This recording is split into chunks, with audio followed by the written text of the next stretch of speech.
pick up the new animals for our farm, and I'm really excited. Here we go. New adventure. Hi, big boy. So today I am here with Chris at Surviving in Alabama, and he has given me 4 rabbits and their hutch, and I am so thankful for his generosity. So I went ahead and I grabbed 4 carriers, which thankfully I had.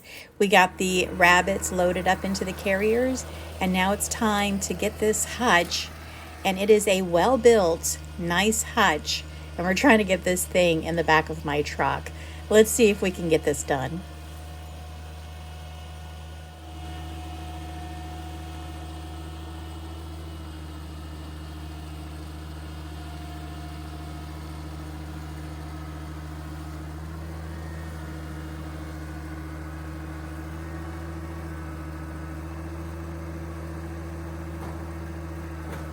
So Chris has his tractor in place. He's got the hutch where we think we need it. Now we've got to get it lifted up high enough so that I can back my truck up and load it on.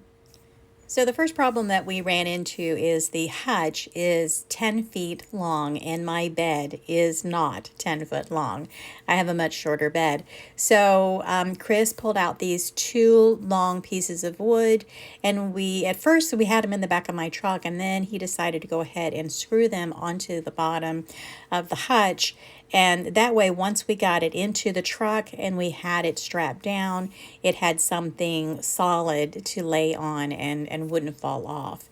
So that was the thought process. All right, so the wooden planks are on and I've got my truck backed up. And now the problem is that we can't get that hutch up high enough to fit onto the back of my truck. Chris had the idea that to lean on it, and maybe once we got it up on the bed that we could push it on, but that didn't work either. We just could not get it high enough to get into the back of my bed. So for a while there, I thought I wasn't going to be able to take it home. Then Chris made me an offer that I really couldn't refuse. That was so nice of him. He has an open bed trailer, and he said that he could get the hutch onto the trailer quite easily. And if I wanted to, I could borrow the trailer and drive the hutch home. So that is what I decided to do. So here I am backing up.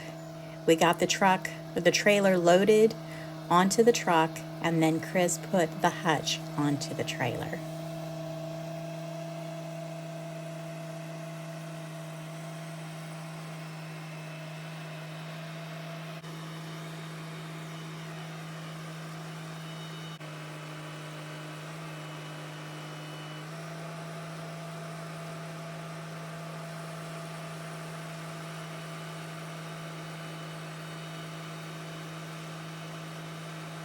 All right, now that we are loaded up and ready to go, I took the 1.5-hour drive down the highway and got all the way to my house safely. And then with my daughter and my grandson, we managed to get the trailer back down to the barn and manhandled that hutch off the trailer. Everybody seems to be okay. My 4 bunnies seem to be settling in very nicely. I ran up and got them pellets and some Timothy hay. I also pulled out one of my dog kennels, and we're going to do a little bit of a rotation and let one bunny out every day so that they can eat some fresh grass or some leaves, or just to get outside and put their feet on the soil. I decided to do this after my daughter got very upset with the small conditions that the rabbits were living in, and I agree, they need more space than just the small hutch that they are now staying in. We've actually been talking about maybe creating a colony for these rabbits, but after doing a lot of research and going back and forth between hutch raising and colony raising, they both have their uses, and Although colony raising is a more natural way, when you're raising meat rabbits for meat, then hutch raising is fine too. This is a really nice hutch, and although it does seem small, it is a perfect size for each of the rabbits.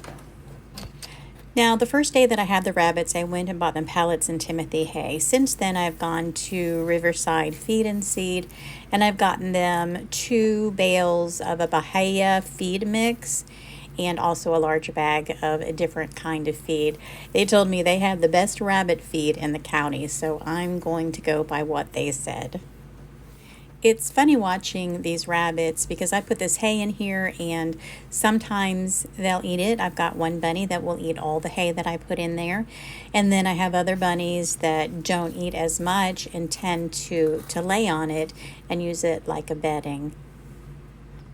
Now, along with the hay and the rabbit pellets, I also am giving them a lot of green. I've been running up to the grocery store and I've been buying the large bags of chopped kale.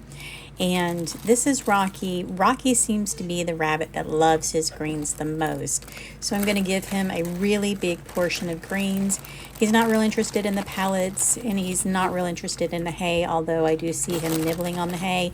But he will eat all the kale that I give him. This little doe that's next to him, she also likes her greens, and I gave her a big portion too.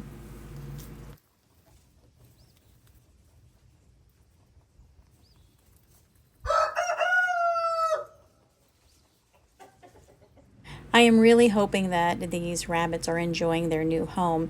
Me and my son got out here and we actually got it moved all the way under the pole barn and off to the side as much as possible. This hutch is really heavy and it really does take the 2 of us to move it. I'm really looking forward to harvesting some of this wonderful manure that they are going to create for us. And I'm hoping that they like their new spot. I'm hoping that I have their diet under control. I haven't had rabbits since I was very young, and a lot of times the rabbit I had, I just put it out in the backyard and it ate all the grass that it wanted to, along with pellets and carrots and whatever else that I gave. But these are meat rabbits and I want to make sure that they stay as healthy as possible and are as happy as possible. So guys, thank you for watching this video. I appreciate all the support. You guys have a blessed and joyous day, and I will see you on my next video. Also, don't forget about my other channel, Literature and More with Kathleen. And please go check out Chris's channel, Surviving in Alabama, and let him know that I sent you.